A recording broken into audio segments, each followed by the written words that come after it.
ainda nos dias de hoje. Amém. Eu agradeço a oportunidade.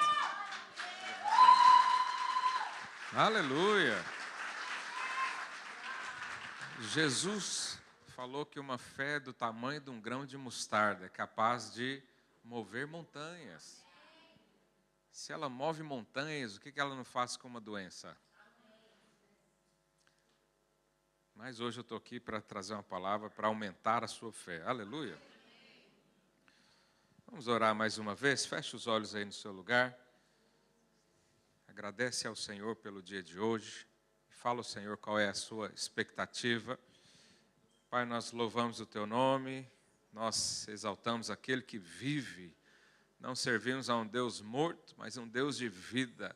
Que essa vida que está no Senhor e no Teu poder, que ressuscitou Jesus dentre os mortos, se manifeste hoje em nome de Jesus. Queremos ouvir a Tua palavra, queremos ser incendiados e sair com o coração feliz, sabendo que o Senhor faz na nossa vida, em nome de Jesus. Aleluia. Aleluia. Bom, semana passada eu introduzi o assunto sobre a justificação pela fé. Justificação pela fé é quando você crê que Deus fez justiça através de Jesus. Vou esperar as crianças aí acharem seus pais. Olha aí para o seu filho, dá um tchauzinho para ele te achar rápido aqui. Aleluia.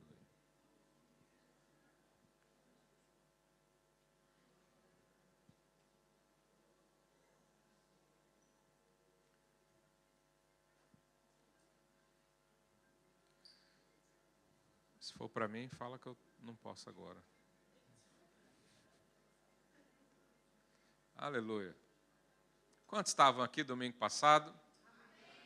Amém. Então, eu prometi que eu ia dar continuidade. Quero dar continuidade aqui nesse assunto, sabendo que podemos levar alguns domingos para compreender, né? Como eu disse, nós temos... Aleluia, resolveram aí? Seu telemóvel misterioso. Aleluia. Então, olha para cá. Por que nós precisamos aprender sobre isso? Porque essa é a base do nosso relacionamento com Deus. E hoje eu quero falar um pouco mais da aliança que Deus fez com o homem, mas é preciso, né, nós entendermos qual foi o objetivo, o propósito que Deus criou o homem. Por que Deus nos criou? Por que Deus criou Adão e Eva, né, e os mandou crescer, multiplicar, ser fecundos e povoar a terra? Porque Deus quer ter uma família grande. Aleluia. Deus quer ter uma grande família. Esse é o propósito do Senhor. Lá em Romanos 8, 29, diz assim: porquanto aos que de antemão conheceu, também os predestinou para serem conformes à imagem de seu Filho, a fim de que ele seja o primogênito entre muitos irmãos. O primogênito, o primeiro. Antes, Deus só tinha um filho, era o unigênito. Agora Deus tem o primogênito, porque eu e você fomos incluídos na família dele. Amém? Então Deus quis aumentar a sua família. A gente sabe que Deus é um ser triuno, é o Pai, o Filho e o Espírito Santo, vivendo em perfeita harmonia, né? Um vivendo para o outro, idade perfeita. E Deus resolveu estender isso para mim, para você, né? E para todas as pessoas que já passaram e vão passar por aqui. E aí, para Deus fazer isso, então, foi necessário dar ao homem o livre-arbítrio, claro, porque Deus não queria robôs, Ele queria filhos. Deus não queria servos, Ele queria filhos. Deus não quer aquelas pessoas que Ele vem, mexe na cabeça e manipula, e ela agora só faz o que Deus quer. Não, Deus não trabalha assim. Ele te dá opções. E Ele deu a opção para o homem.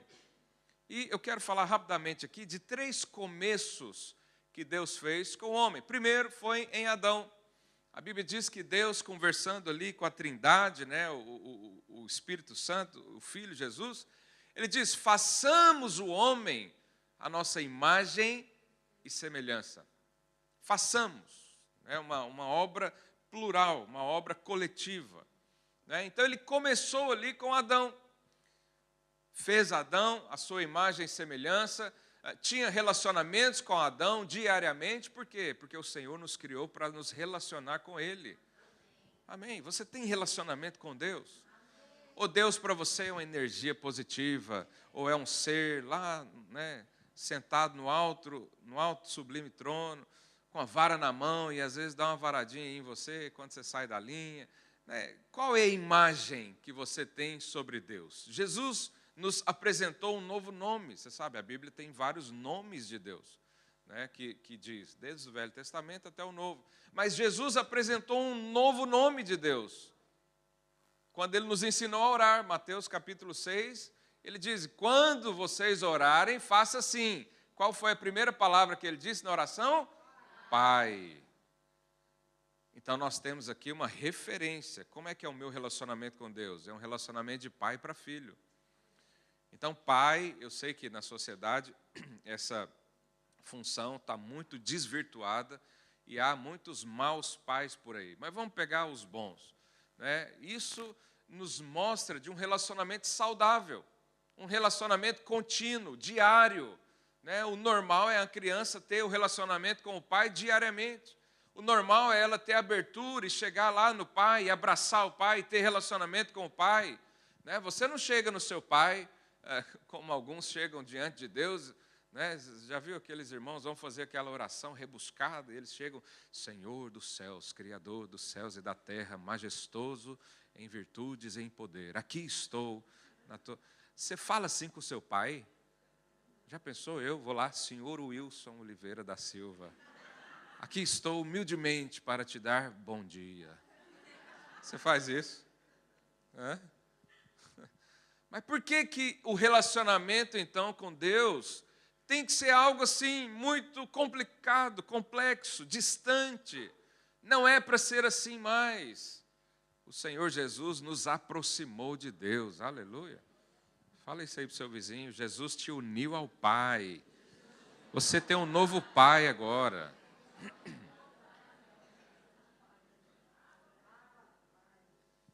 E o Espírito está aqui dentro de nós para confirmar essa palavra, para chamar Deus de Abba.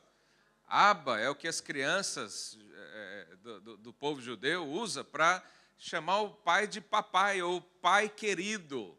Então eles falam Abba, né? Isso não é coisa de gente velha, isso é coisa de criança.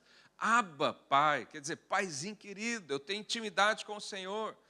Eu falo com Deus, mas eu também ouço Deus. Eu o sinto, Ele me sente também. Então, Deus nos criou para isso.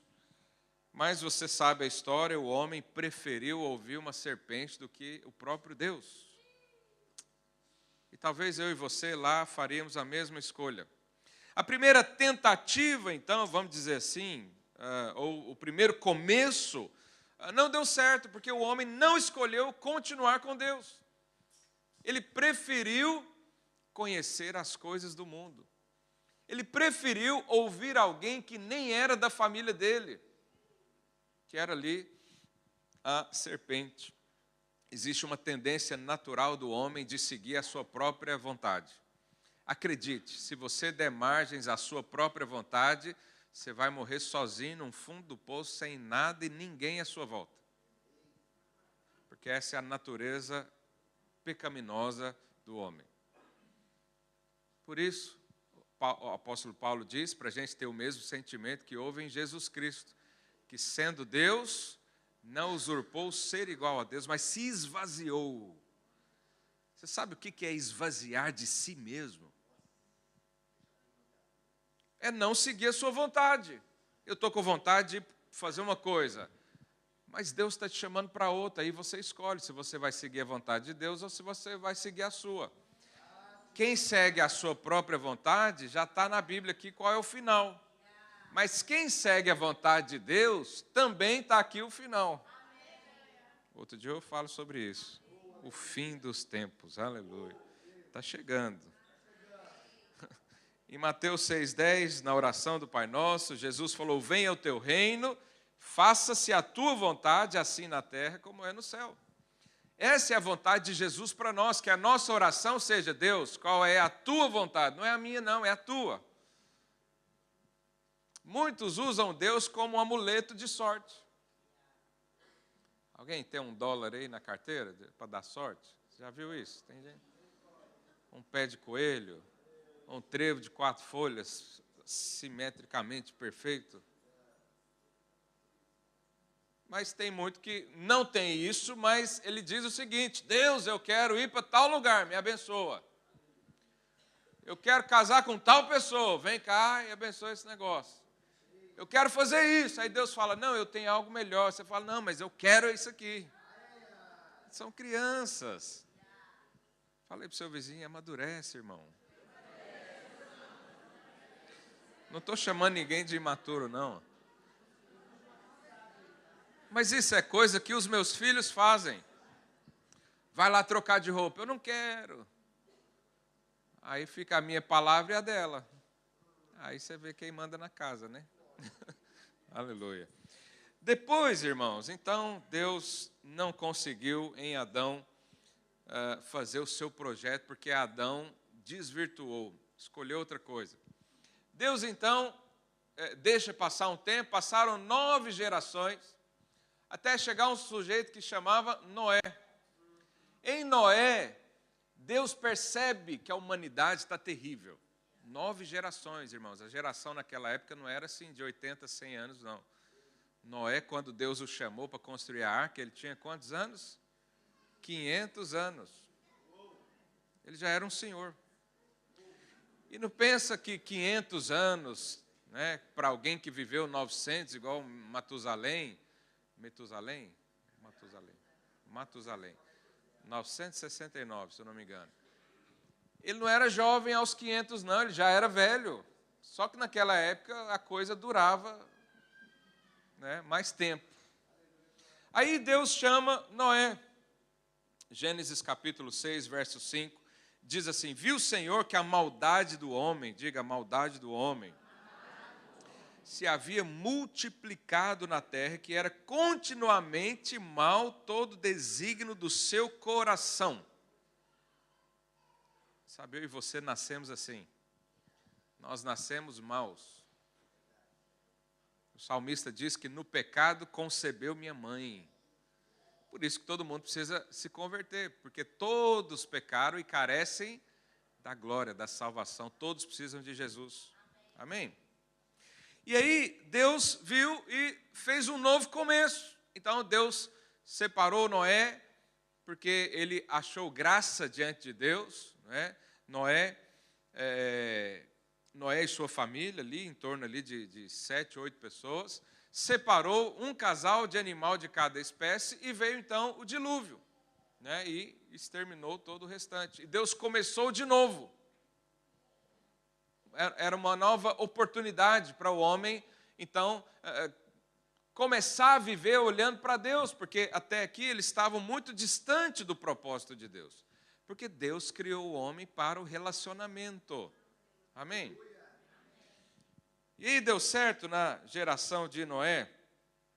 Gênesis 9:1. Abençoou Deus a Noé, a seus filhos, e lhes disse, sede fecundos, multiplicai-vos e enchei a terra. Deu outra direção. Vamos começar de novo, né? Começou de novo. Os homens foram se multiplicando e se afastando de Deus novamente. Em Gênesis 11:4, essa geração, né, que foram 9 ou 10 também, até chegar a Abraão, Gênesis 11:4 diz assim, disseram, vinde, edifiquemos para nós uma cidade, uma torre, cujo topo chegue até aos céus, e tornemos célebre o nosso nome. Olha aqui o homem mais uma vez escolhendo a sua própria vontade.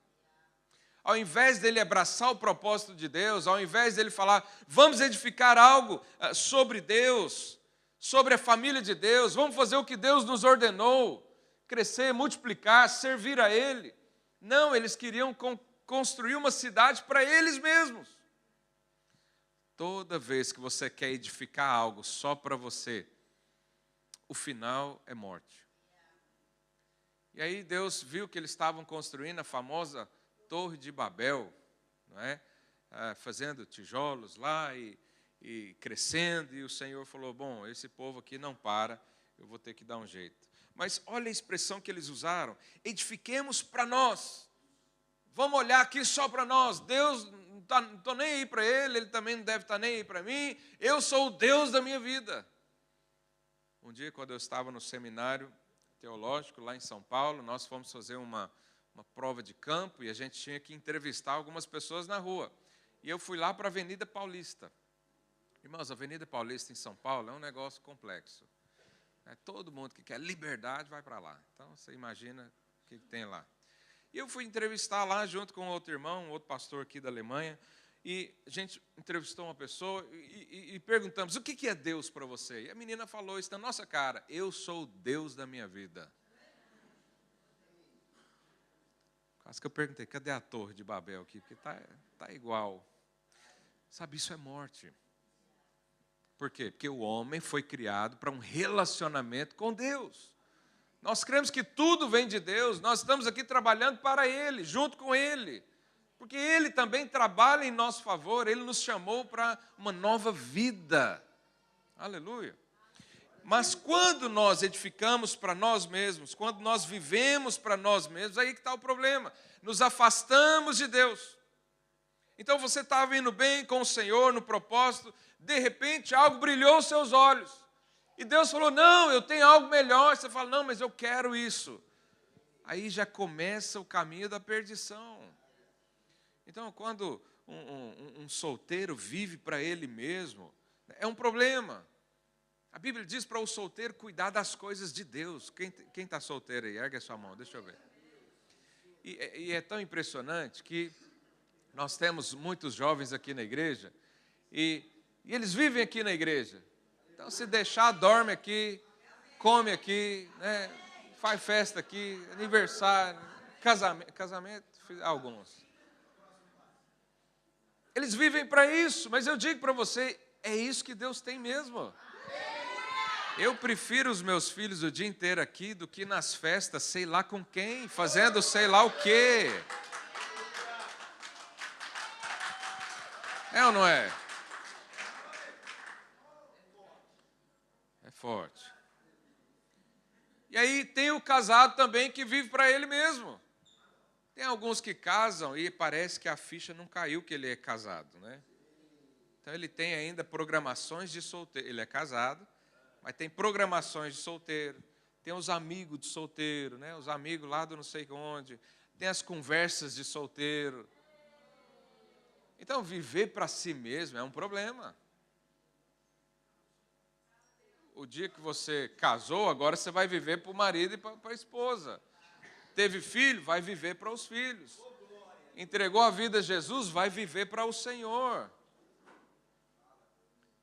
E eu poderia só pegar esse ponto, ficar uma semana falando de casamento, por que os casamentos não dão certo? Porque cada um viveu para si mesmo. Então, Adão era a imagem e semelhança de Deus. Deus começou com uma oportunidade. Noé, a Bíblia diz que ele era justo. Isso também nos aponta a vida cristã de hoje. O apóstolo Pedro, 2 Pedro 2,5 diz, e não poupou o mundo antigo, mas preservou a Noé, pregador da justiça. Noé era pregador da justiça. Tem alguma coisa a ver conosco? Sim, está igual a gente. Nós somos pregadores da justiça, nós falamos da nova aliança. Nós somos agora pessoas que podem reconciliar, nós recebemos o ministério da reconciliação. Nós podemos reconciliar pessoas a Deus, unir pessoas a Deus. Então, Adão, o Senhor começou ali, era imagem e semelhança, tinha tudo para dar certo. Naufragou o projeto. Aqui Noé também começou bem. Era só a família dele, começou, né, a falar do Senhor. Ele era pregador da justiça. Ele era alguém comprometido com a verdade da palavra, com Deus. Mas a geração de Noé também naufragou. E aí tem um terceiro começo. 9 gerações depois de Noé, Deus levanta um sujeito que se chamava Abrão. Mas aqui em Abrão, que depois se tornou Abraão, Deus fez algo um pouco diferente. Deus fez duas coisas com Abraão. A primeira delas, ele separou Abraão do meio. Isso está lá em Gênesis 12, 1. Diz assim: ora, disse o Senhor a Abrão: sai da tua terra, da tua parentela e da casa do teu pai, e vai para a terra que te mostrarei. Então, a primeira coisa que Deus fez com Abraão: Abraão, eu vou tirar você desse contexto. Você está vivendo uma vida que não é a vida que eu tenho para você. Esse tirar, irmãos, significa a santificação. Se você ler o Pentateuco, na descrição dos sacerdotes, né, o sumo sacerdote usava uma espécie de chapéu com o nome escrito na testa. O que estava escrito aqui? Santo ao Senhor. Esse santo no original era separado. Separado ao Senhor. A Bíblia diz que eu e você somos reis e sacerdotes. Isso significa que um dia Deus apontou para você, Deus chamou você pelo nome e disse: sai da sua terra, da sua parentela, da casa do seu pai. Eu vou fazer de você um outro projeto. Eu quero abençoar você, mas eu preciso tirar você desse meio. Eu preciso tirar as referências do que é vida, a referência do que é família, a referência do que é prazer, para te aumentar muito mais isso. Então Deus fez isso com Abraão. Qual que é a boa notícia? É que eu e você somos filhos de Abraão. Aleluia. Então nós fomos separados desse mundo. João 17, 14, olha o que Jesus falou. Põe aí para mim, João 17, 14. Eu lhes tenho dado a tua palavra, e o mundo os odiou, porque eles não são da onde? Do mundo. Isso aqui é a oração sacerdotal que Jesus fez pelos discípulos. E se você ler o texto todo, você vai ver que ele não fala só para aqueles discípulos, mas ele mesmo diz que a oração dele é para aqueles que vierem a crer em mim. Quem creu em Jesus aqui? Então Jesus está falando de você. O que ele diz? Porque eles não são do mundo, como também eu não sou. Diga aí para o seu vizinho: você não é desse mundo. Fala aí para ele: você é um extraterrestre. É ou não é? Você não é daqui. E Deus fez isso com Abraão. Falou: Abraão, você não é daí. O que mais que ele disse para Abraão? De ti farei uma grande nação. Gênesis 12, 2. E te abençoarei e te engrandecerei o nome. Se tu uma bênção. Você sabe, o homem tem mania de querer poder. A gente tem essa tendência de querer engrandecer o nosso nome, de querer mostrar para alguém o que nós fazemos. Mas imagina se Deus fala isso para você. Que Deus falou isso para Abraão: eu vou engrandecer o seu nome. Eu é que vou te qualificar. E ele disse: se tu uma bênção, abençoarei os que te abençoarem e amaldiçoarei os que te amaldiçoarem. Em ti serão benditas, abençoadas todas as famílias da terra, inclusive a minha família e a sua família. Aleluia. Então nós fomos separados. Foi a primeira coisa que esse terceiro começo de Deus fez com o homem. O separou. Falou: agora você é meu. Agora é uma nação minha. Vai ser um povo de Deus. Não é mais o filho do José e da Maria. É o Deus. Aleluia. Então nós fomos arrancados desse mundo. A Bíblia diz também que o Senhor nos transportou, do império das trevas, porque eu e você estávamos mortos nos delitos e pecados, é o que a Bíblia diz, abandonados, sem paternidade, vivendo à deriva das suas emoções e das suas vontades, mas o Senhor nos resgatou e nos transportou para o reino de Cristo. Quem crê que foi transportado? Então, se eu fui transportado, eu não sou mais da onde eu vim. eu não sou mais aquela outra pessoa, aquele velho homem morreu, foi sepultado no meu batismo. Esse morreu, não vivo mais para mim, não vivo mais para os meus interesses, eu estou aqui representando alguém lá de cima, que é o Senhor. E aí Deus, então, primeira coisa, Ele separa Abraão do seu meio. Segundo, Ele faz uma aliança com o homem.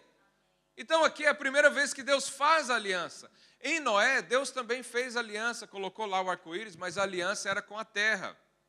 Era com os moradores de forma geral, os animais. E Deus falou, nunca mais vou destruir a terra com água. E tem lá o arco-íris, que é o símbolo disso, a gente vê isso. Lá em Apocalipse diz que ao redor do trono de Deus tem um arco-íris completo. E o Senhor, todas as vezes que vê, Ele se lembra da sua palavra. Deus se lembra do que Ele falou para você. E Ele também gosta quando você o lembra que Ele disse. Aleluia. Semana passada eu compartilhei isso em umas lives de oração. Depois eu vou falar isso aqui no culto também. Então Ele faz uma aliança. Ele diz, de ti farei uma grande nação, te abençoarei, te engrandecerei o nome. Abençoarei os que te abençoarem, amaldiçoarei os que te amaldiçoarem. Em ti serão benditas todas as famílias da terra. Por quê? Porque Deus, naquele momento, Ele fez uma aliança com o homem. Agora, como é que foi essa aliança? Em ti. Como é que Deus fez isso? Como é que é capaz de um ser que é espírito fazer uma aliança com um ser que é natural, ou carnal, vamos dizer assim? Então, Deus fez várias promessas, essa aqui foi a primeira. Mas quando você vai lendo Gênesis, você vai ver que o Senhor supre, nutre essas promessas o tempo todo. É como se Ele estivesse lembrando Abraão. Abraão, vou te abençoar, ó, pode entrar nessa guerra aí, eu já te dei a vitória, faz isso, faz aquilo. Mas Abraão ainda tinha um pouco de dúvidas sobre isso. E aqui no verso 5 do capítulo 15, o Senhor chama Abraão e diz, então conduziu até fora e disse, olha para os céus e conta as estrelas, se é que o podes. Ele diz, será assim a tua posteridade. O que a Bíblia diz no verso seguinte? Abraão creu, ele acreditou, creu. E isso lhe foi imputado para justiça. Abraão creu nas promessas de Deus. O que Deus pediu para Abraão até então? Nada. Deus simplesmente chegou e disse, eu quero te abençoar. O que Abraão fez? Eu aceito, eu quero, eu creio nisso. E é assim que nós vivemos com Deus também. A Bíblia diz que o Senhor tem tantas palavras e promessas ao nosso respeito, e que da parte dos céus já foi liberada. Por que alguns recebem e outros não? Uma irmã estava comentando que a gente teve uma conferência de jovens, e ela falando, alguns jovens foram com o coração aberto, outros não. Alguns estavam assim, sentados numa fileira lá atrás, e os da frente foram batizados no Espírito, receberam dons espirituais, e os de trás saíram contrariados, porque pagou lá e não recebeu nada. Mas qual que é a diferença? Nós estamos hoje na mesma sala. Todos nós aqui estamos ouvindo a mesma palavra. É capaz de no final alguns estarem com o coração quebrantado e outros observando, sei lá o que, o teto ali, tem um buraco ali. Depois alguém arruma aquilo lá, por favor. Por quê? Falta fé. Falta fé. A palavra já foi lançada, o Espírito Santo está aí atuando. Ouvimos aqui milagres para alguém que nem crê em Deus, mas outro creu por ele. É fé. E é assim que nos movemos. Por que você vai ser abençoado hoje? Fala, porque eu creio. É só por causa disso. Não é porque você chegou aqui hoje, você está bem arrumadinho, cheirosinho, aí Deus vai olhar e falar, penteou o cabelo, né? Então merece um abraço. Não. Deus já liberou a bênção para mim e para você. Cabe a nós acreditar ou não. Mas aí Abraão ainda tinha certo receio, aquilo era novo para ele, na verdade era novo para a humanidade. Deus nunca tinha feito isso com ninguém. E aí, no versículo 8 de Gênesis 15, olha lá, perguntou-lhe Abraão, Senhor Deus, como saberei que hei de possuí-la? Ou seja, Deus, como que eu vou acreditar no Senhor? Talvez essa seja a pergunta do seu coração hoje. Como que eu vou acreditar que Deus vai me abençoar? Como que eu vou acreditar que Deus tem um relacionamento para mim? Eu que nunca nem fui na igreja, ou eu que falava mal de Deus um dia, ou eu que estou aqui na igreja há muito tempo, mas nunca ouvi nada, não creio em muita coisa. Como? Será que pode acontecer isso? Abraão questionou. Falou, Deus, mas e aí? O senhor está falando, não tem um contrato assinado, não tem um calção na minha conta para saber se vai pagar mesmo, né? Já pensou, alguém chega, vou comprar a sua casa. Tá bom, e agora?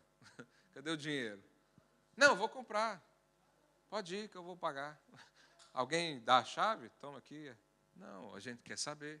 E Abraão também fez isso. Como? Então é nesse momento que Deus fez uma aliança. Verso 9. Respondeu-lhe, toma-me uma novilha, uma cabra, um cordeiro, cada qual de 3 anos, uma rolha e um pombinho. Ele, tomando todos esses animais, partiu-os pelo meio e lhe pôs em ordem as metades, umas defronte das outras, e não partiu as aves. Então aqui era um ritual como se fosse um pacto que naquela época faziam. E como é que eles faziam? Eles pegavam os animais, você pode depois pesquisar a respeito disso e ver que isso é verdade, cortavam os animais ao meio, né, e faziam uma espécie de caminho. Então colocava aqui um lado aqui, outro lado, né, colocava os animais assim. E eles passavam, né, as duas partes que queriam fazer aliança, passavam entre os animais. E ao passar, eles falavam o seguinte: aconteça conosco o que aconteceu com esses animais, se um dia quebrarmos essa aliança. Esse era o pacto, é um pacto de sangue. É um ritual de aliança. Eu sei que hoje é bonito nos casamentos, só pega um negócio e põe no dedinho do outro, né? Mas isso é uma aliança de sangue, né? Uma outra forma de aliança também, naquela época, eles cortavam as mãos e pegavam um na mão do outro. Misturava tudo ali, né? Se tivesse coisa boa, ou não, né? Mas enfim. E esse era o pacto. Essa era a aliança que Deus propôs fazer com Abraão. Será que Deus não quer mostrar que Ele está interessado em você? Será que Deus não quer provar que Ele te ama e quer viver com você o resto da sua vida e o resto da vida dele, que não tem fim? Olha o que Deus propõe a fazer. Deus podia só falar e Abraão perguntar, e ele falar, Abraão, fica no seu lugar, eu sou Deus. Mas não, ele resolveu fazer uma aliança com o homem. Então fez. E o que aconteceu? Verso 12. Então Abraão cortou os animais, estava ali à espera, e no verso 12, olha lá, ao pôr do sol caiu profundo sono sobre Abraão. Abraão dormiu.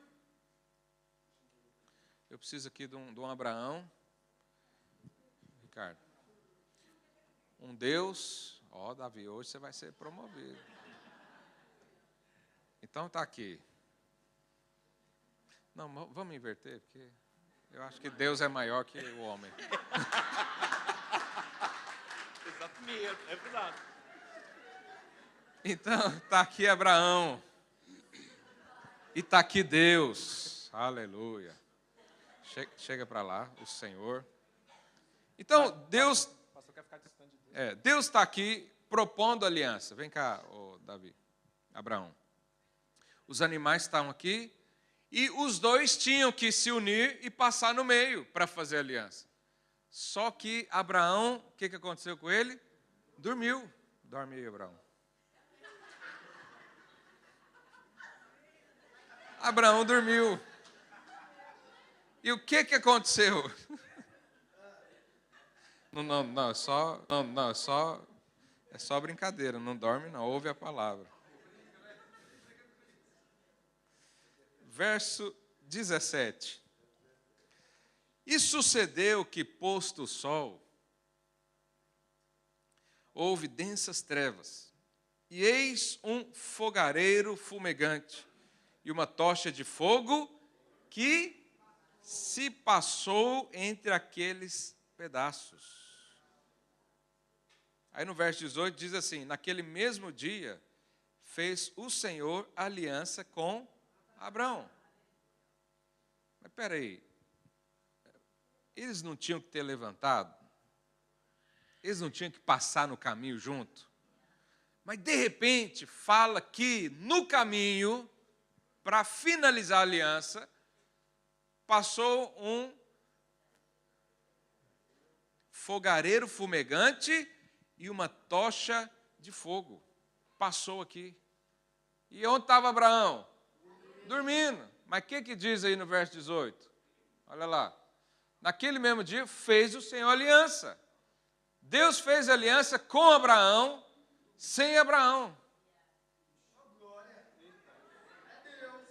Pode levantar, Abraão. Depois ele acordou. Agora, fica aqui.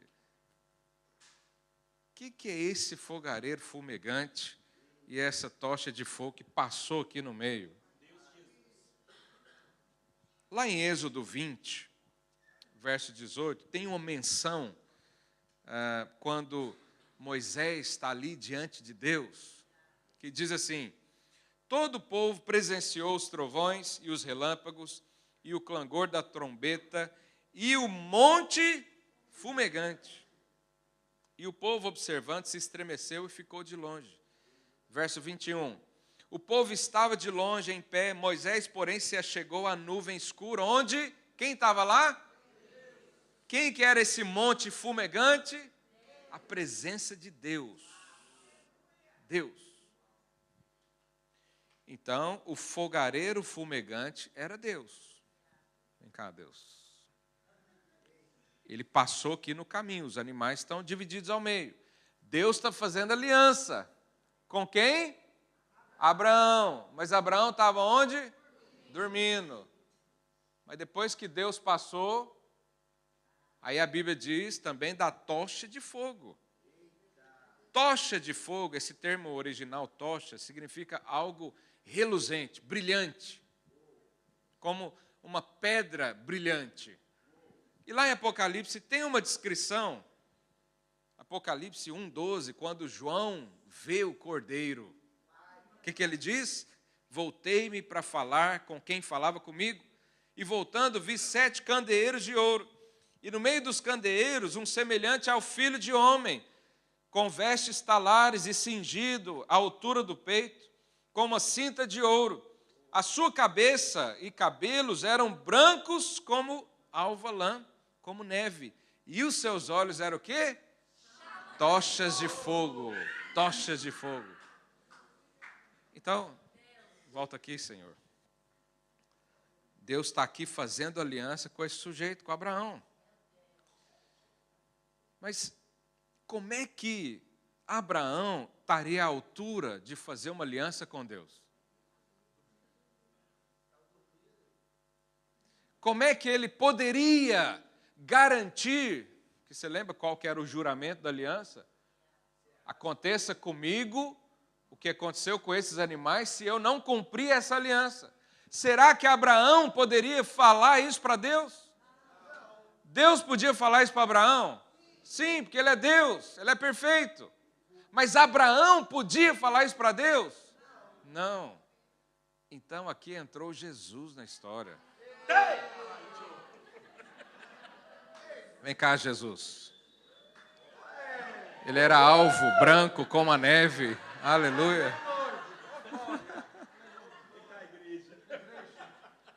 Irmãos, Deus fez aliança com Abraão em nome de Jesus. Deus e Jesus passaram pelo meio. Passa aí. E quando eles chegaram lá, fizeram o juramento. E lá no verso 18 diz que assim, por causa disso, Deus fez então aliança com Abraão. Eu e você somos incapazes de corresponder tudo que Deus faz conosco. Somos incapazes. E Ele sabe disso. Mas ainda assim, Ele diz, eu vou fazer uma aliança com você. E para alguém garantir que a aliança vai dar certo, Jesus é que vai entrar no seu lugar. Então, Deus fez a aliança com o homem através de Jesus. Aleluia. Por isso é que essa aliança se tornou eterna. Por isso é que a lei que veio depois, 430 anos, em Moisés, que veio várias gerações depois de Abraão, não poderia mudar o que foi feito, porque isso aqui é um pacto de sangue, é uma aliança eterna entre Deus e o homem. Aqui começou a igreja. E é interessante a gente avaliar esses aspectos históricos, porque a gente fica calculando tempo, né? Mas não existe tempo para o Senhor. Porque a Bíblia diz que o Cordeiro foi morto desde a fundação do mundo. Lá no Jardim do Éden, quando Adão e Eva se sentiram nus e cozeram folhas de figueira para tampar a nudez, o Senhor já considerou inapropriado e disse, eu é que vou fazer uma roupa para você. E lá no Éden, quem que morreu por causa do pecado do homem? O Cordeiro. Aquela é a primeira menção de Jesus na Bíblia. Jesus está descrito de Gênesis a Apocalipse o tempo todo. Ele está presente na história do homem o tempo todo. Ele está presente na aliança, ele está presente em tudo que Deus quer fazer com a humanidade, tem Jesus. Por isso ele diz, eu sou o caminho. Ninguém vai ao Pai senão por mim. Não existem vários caminhos que levam a Deus, só tem Jesus. Só tem esse tipo de aliança aqui. Deus só enxerga o que é lavado pelo sangue. Porque isso é aliança. Pode sentar, os irmãos, obrigado.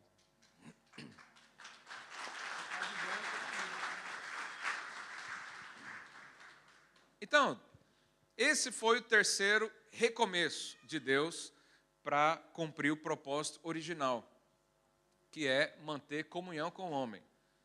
Mas havia um problema. O homem ainda tinha aquela natureza que nós lemos aqui para trás, que ainda era maligna. O homem ainda tinha o que nós chamamos de carne. O que é a carne? É a natureza caída. Então, depois que Deus fez aliança com Abraão, evidente que Deus agora não vai ficar fazendo várias alianças, porque alguma deu algum certo problema. Mas aí Deus, em Moisés, o povo estava distante de Deus novamente. E você vê, ao longo do Velho Testamento, você vê esses episódios. Uma hora o povo está junto de Deus, outra hora não está. Uma hora levanta um rei que adora a Deus, como Davi, por exemplo. Depois vem um outro, Absalão, e já fica distante. E alguns reis, nem crente não era, mas estava lá governando o povo de Deus. Então, por quê? Porque tinha um problema ainda no homem. E Deus, para contornar o homem, ou para conduzir, na verdade a palavra correta é essa, conduzir o homem até a cruz, porque na cruz todo esse problema foi resolvido, Deus instituiu então a lei em Moisés. 430 anos depois de Abraão veio Moisés. E Moisés falou, olha, eu já resolvi aí o negócio, já fiz uma aliança com vocês já são meu povo, mas agora eu preciso resolver porque vocês estão complicados. Aí Deus institui a lei. O que é a lei? A lei, como eu disse aqui domingo passado, ela tem um objetivo duplo, que é mostrar quem é Deus e mostrar quem é pecador. Então, primeiro ela mostra quem é Deus, porque toda lei fala do seu legislador, ou os pensamentos de quem fez aquela lei, o que representa. Não é? Então, quando você olha para a lei, você enxerga quem? Deus, porque Ele é perfeito. Ele não mata, não rouba, Ele é amor, Ele ama com todas as suas forças, né? Ele não cobiça nada de ninguém. Então, a lei é o próprio Deus. Mas ela também foi colocada para o homem perceber o quão distante ele estava de Deus. E qualquer um de nós aqui, se eu pegar a lei e colocar na sua frente como um espelho, você vai ser reprovado em alguma coisa. Então, a lei foi dada a Moisés, 430 anos depois. Mas a Bíblia diz que a lei não muda as pessoas. Porque você não consegue mudar um ladrão só punindo o roubo. Porque o ser ladrão é algo que está impregnado lá dentro, que homem nenhum é capaz de transformar. Então a lei não pode mudar você. Um conjunto de regras não é capaz de mudar o seu coração. Você deixar de fazer alguma coisa e começar a praticar outra, não é sinônimo de mudança de vida.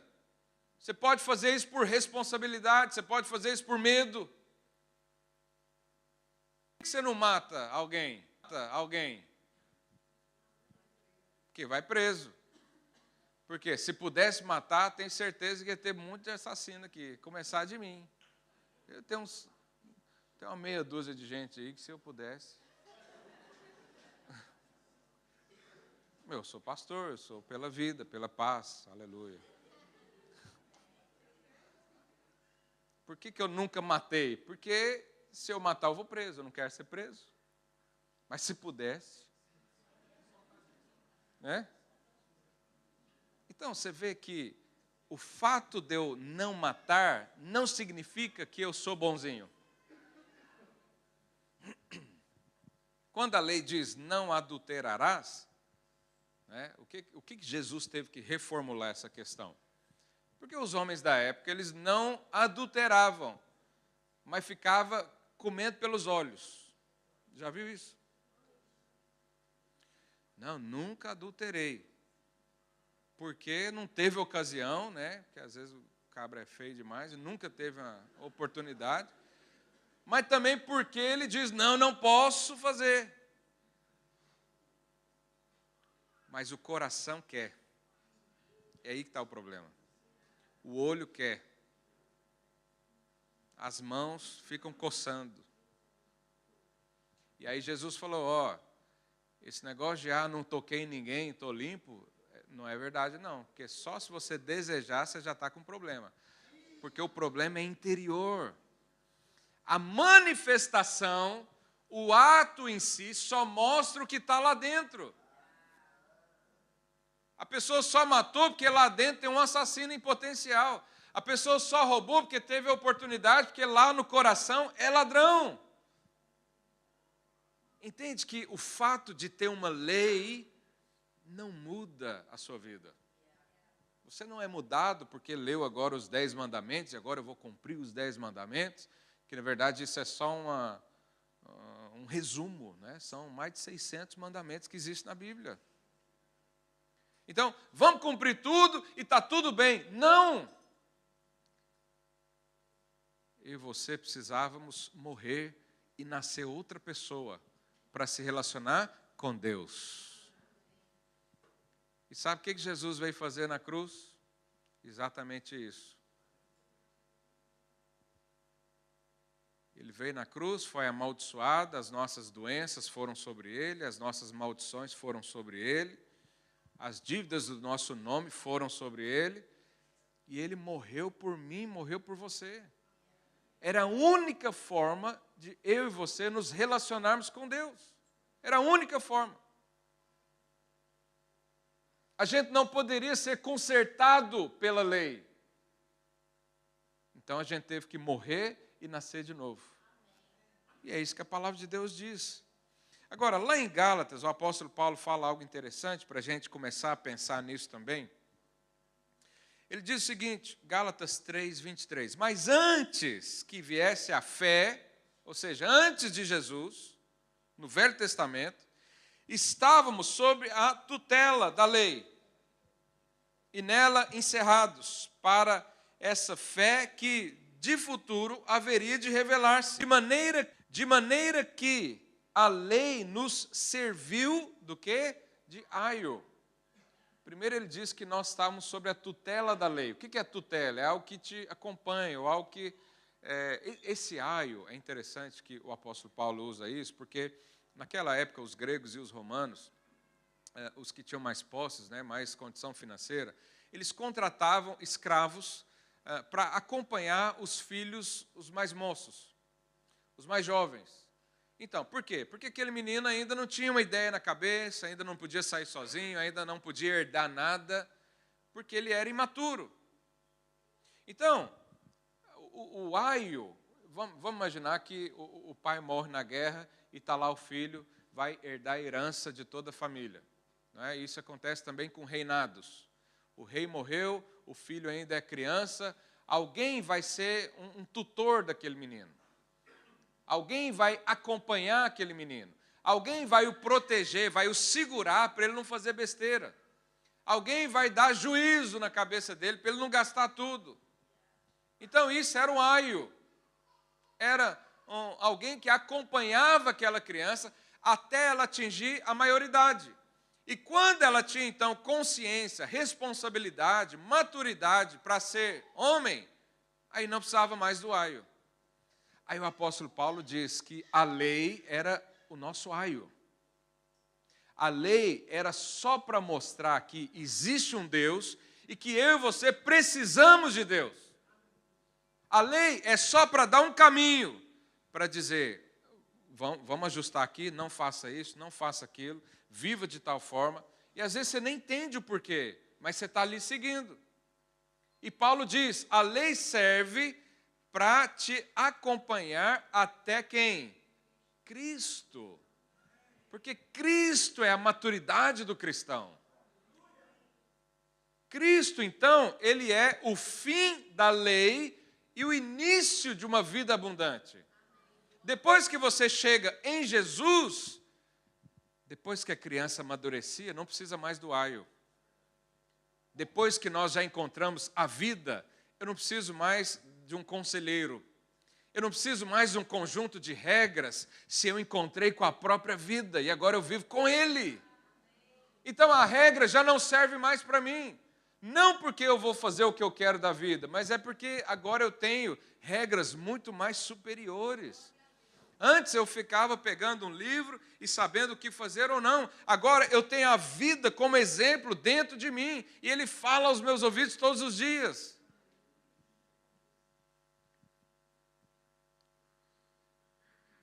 E aí ele diz, verso 24, né, eu estava lendo, de maneira que a lei nos serviu de aio para nos conduzir a Cristo, a fim de que fôssemos justificados por quem? Cristo, por fé. Mas tendo vindo a fé, já não permanecemos subordinados ao aio. Romanos 10, 4. Olha lá o que ele diz, porque o fim da lei é Cristo para a justiça de todo aquele que crê. O fim da lei é Cristo. Por que agora não precisamos seguir a lei? Porque agora tem Jesus aqui dentro. E os ensinamentos de Jesus é muito superior à lei. Então a lei diz, não matarás. Mas Jesus ensinou, ama até seu inimigo. Se você está com Jesus, você é capaz de amar até o seu inimigo. E eu digo para você, quem ama, quem ora, quem intercede por alguém que o maldiz, ele não vai ter vontade de matar. Então ele não precisa da lei não matarás, porque ele está em Jesus. Então quem está em Jesus, suprido em Jesus, não precisa cobiçar mais. Não porque ele vai lutar contra isso, mas porque ele já é suprido em tudo. Ele já tem ampla suficiência, ele já tem uma vida abundante no Senhor, então ele não precisa cobiçar nada de ninguém. Então a lei não cobiçarás não serve mais para ele. Você entende que Jesus encerrou o tempo da lei e nos deu agora uma novidade de vida? Quantos entenderam até aqui? Eu estou tentando ser o mais didático possível para você entender, para a gente avançar. Tem muita coisa para falar desse assunto. Então, era necessário eu e você morrermos para essa natureza, para esse ADN, para esse sangue, né? O brasileiro fala o DNA, para esse DNA natural, carnal desse mundo, e nascer uma nova criatura. Nicodemos perguntou isso para Jesus. Falou, Senhor, como é que eu posso herdar o teu reino? O que Jesus falou para ele? Tem que nascer da água e do Espírito. Nicodemos falou, mas como eu, sendo velho, vou voltar para o ventre da minha mãe? O que Jesus falou? Importa-vos nascer de novo. Porque a velha natureza não tem comunhão com Deus. Quem anda segundo a lei, nunca, jamais será suficientemente pronto para lidar com Deus. Porque viver segundo a lei e querer agradar a Deus segundo a lei, é como se nós voltássemos ao templo, lá atrás, na aliança que Deus fez com Abraão, e falava, Jesus, não precisa de você, eu vou fazer aliança com Deus, eu vou passar no meio aqui, e eu vou garantir que eu vou fazer tudo certo na minha vida. Será que seria possível? Não. Por isso precisou Jesus vir morrer como homem, no meu lugar, no seu lugar, e falar, agora sim, você é uma nova criatura, você agora nasceu com a divina semente, você agora nasceu da vontade de Deus, agora você é perfeito aos olhos do Pai.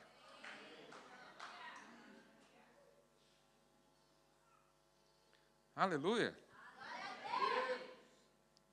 Isso é o quê? Justificação pela fé.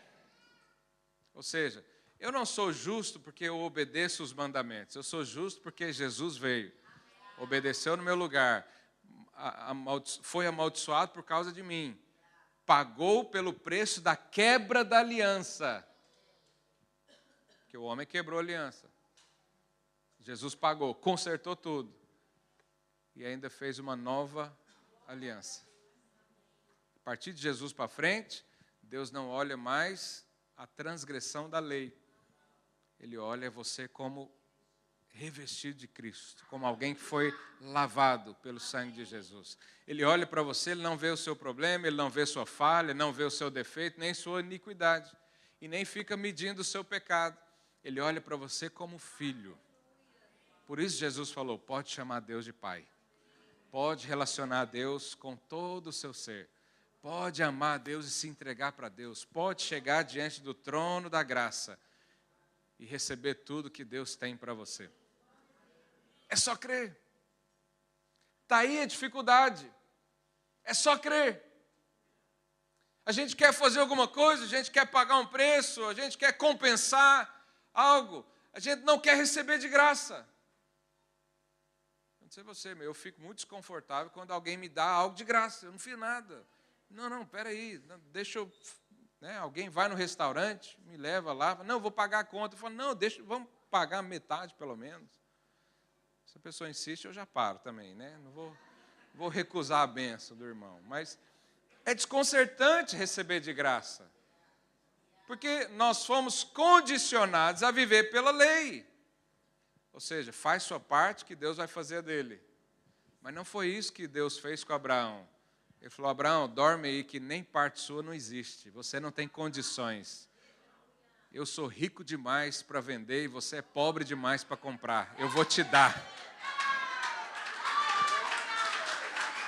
Aleluia. Então não fazemos negócio com Deus. A sua capacidade de manter aquela aliança é inútil.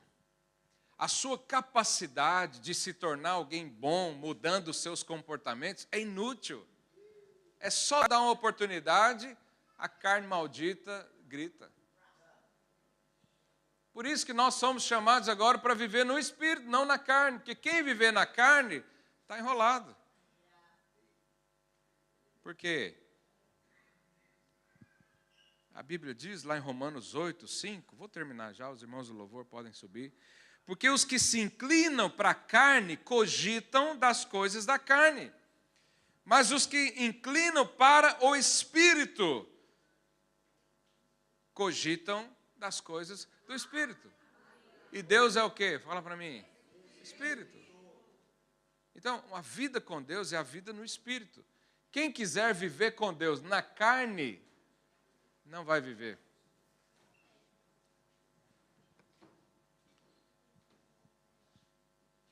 E é aí que está o problema. A gente tem dificuldade em crer. A gente tem dificuldade em receber de graça. Mas você sabe, lá quando os hebreus estavam no deserto, e você pode enxergar esse tempo de Moisés como uma vida cristã. Por exemplo, eu e você estávamos no Egito, sendo escravos do mundo, das nossas vontades, e Deus enviou Jesus. Né? Moisés é um tipo de Cristo na Bíblia, como representatividade. Então, Deus enviou Jesus, Ele nos tirou do Egito, nós passamos pelo deserto. O deserto representa a lei. No deserto não há vida. Quem diz que se converteu só seguindo a lei não tem vida. Ele só tem uma vida regrada. É melhor do que o desregrado, né? Mas não quer dizer nada para Deus. A vida de Deus está lá em Canaã. Nós saímos do Egito, passamos pela lei, porque nós precisamos conhecer a lei. Nós precisamos conhecer a Deus. Nós precisamos saber quem é Deus. Passamos pela lei, mas o nosso lugar não é na lei, não é no deserto, é lá em Canaã, é a vida abundante sendo guiado pelo Espírito. Mas você sabe o que aconteceu certa vez? Né, os hebreus ficaram 40 anos no deserto, os irmãos conhecem a história, mas a Bíblia diz que eles murmuravam muito, e eles estavam reclamando. Você já viu alguém reclamando aí do seu lado? Eles começaram a reclamar. Ah, lá no Egito tinha água encanada. Ah, lá no Egito era mais quentinho. Ah, lá no Egito tinha carne à vontade. Ainda que Deus dava tudo para eles. Irmãos, eles entraram no deserto, ficaram 40 anos e os chinelos não gastavam. Já pensou? Você vai lá na Zara, compra um vestido e ele... Não, vestido não, que as irmãs usam só uma vez. Mas você compra uma calça jeans e ela dura 20 anos. Era essa a bênção deles. Já pensou o seu carro, você abastece só uma vez e anda 40 anos? Ah, isso é gostoso.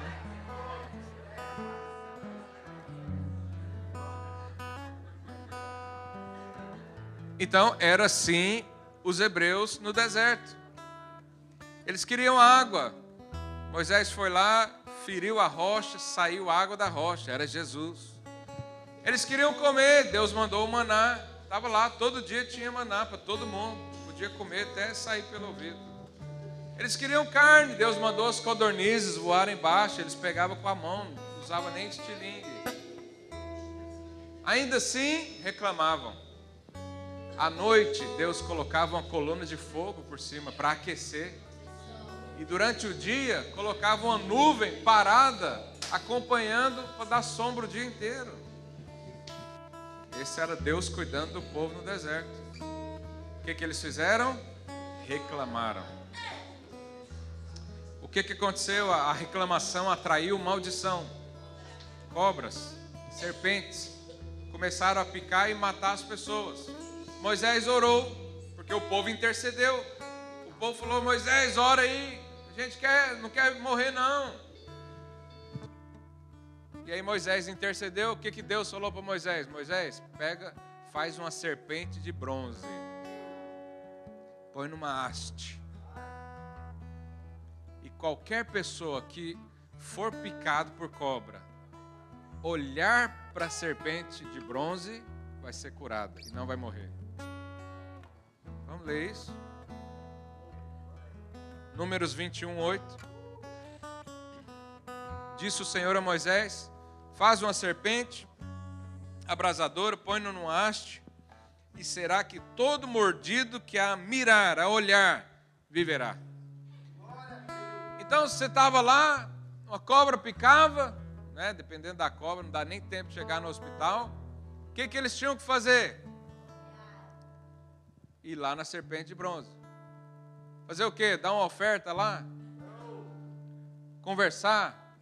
Pedir perdão pelas murmúrias, pelos pecados? Fazer isso? O que eles tinham que fazer? Mas só olhar. Só olhar. Não tem que pagar nada. Mano, não tem que fazer nada, só olhar. Aí, Jesus diz, João 3,14. João 3,14. E do modo por que Moisés levantou a serpente no deserto, assim importa que o Filho do Homem seja levantado. Verso 15. 15. Para o outro lado. Para que todo o que nele crê tenha a vida eterna. O que aquelas pessoas tinham que fazer com a serpente? Olhar. O que eu e você precisamos fazer hoje para Jesus? Olhar. O que mais? Nada. Só olhar para Jesus. Da mesma forma que eles eram livres da morte, olhando para a serpente, eu e você também somos salvos olhando para Jesus. Eu e você somos abençoados olhando para Jesus. Eu e você somos transformados de glória em glória ao contemplar como por espelho a imagem de Jesus. A questão aqui é Jesus. Por isso ele falou, ninguém vai ao Pai senão por mim. Só Ele é capaz de te dar uma vida abundante com Deus. Só Jesus. Ninguém mais, só Jesus é capaz de conectar você à aliança que Deus fez com Abraão. Sabe, então eu não sei o que você vai decidir hoje. Eu decidi muito tempo atrás já só olhar para Jesus. Eu não preciso de Jesus mais alguma coisa. Não, só preciso de Jesus. Eu não preciso de Jesus mais o meu esforço próprio. Jesus mais a minha obediência à lei. Jesus mais o meu esforço em santificar-me. Não, Ele mesmo me santificou com o sangue dele lá na cruz. Hoje Deus me aceita, hoje Deus me ama por causa dele. Hoje eu sou abençoado por causa dele. Hoje eu sou protegido, cuidado, próspero por causa dele. Hoje eu posso ter uma vida com a família por causa dele. Hoje eu posso ter um casamento abençoado por causa dele. Tudo é por causa dele. E quanto mais você olhar para Jesus, mais crer que Jesus é a salvação, não só do inferno, mas de todos os problemas da sua vida. Quanto mais eu e você considerarmos assim, mais vida abundante viveremos. Eu quero orar nessa manhã, para que essa revelação entre no nosso coração e a gente possa realmente dar tributos ao Senhor. E falar, Deus, sem Jesus eu não sou nada. Sem Jesus eu sou carnal, igualzinho meu vizinho lá. Não faço a mesma coisa que ele faz porque eu tenho aqui uma pouca consciência. Mas se não fosse Jesus, eu estava no mesmo pacote, no mesmo barco. Melhor do que ninguém. Quero orar nessa manhã, nesse entendimento, levando você a confessar Jesus e falar, Jesus, só em Ti a vida. Jesus, é só o Teu nome. É o Teu nome que está acima de todo nome. É o Senhor que foi exaltado nas nações. É o Senhor que foi levantado. É sobre o Senhor que Deus colocou debaixo dos pés os inimigos. É o Senhor que é o pão vivo que veio dos céus. O Senhor é o Criador de todas as coisas e sem o Senhor nada teria vida. O Senhor é o arquiteto do universo. O Senhor é a salvação para aqueles que creem. O Senhor é a luz desse mundo. O Senhor é o sal da terra. O Senhor é que deu a vida a nós. Nós agora, em atitude de rendição, dizemos que sem o Senhor na nossa vida, nada somos e nada fazemos. Por isso, rejeitamos toda obra humana, por isso, rejeitamos toda justiça humana, porque nós queremos ser achados no Senhor, sem justiça natural.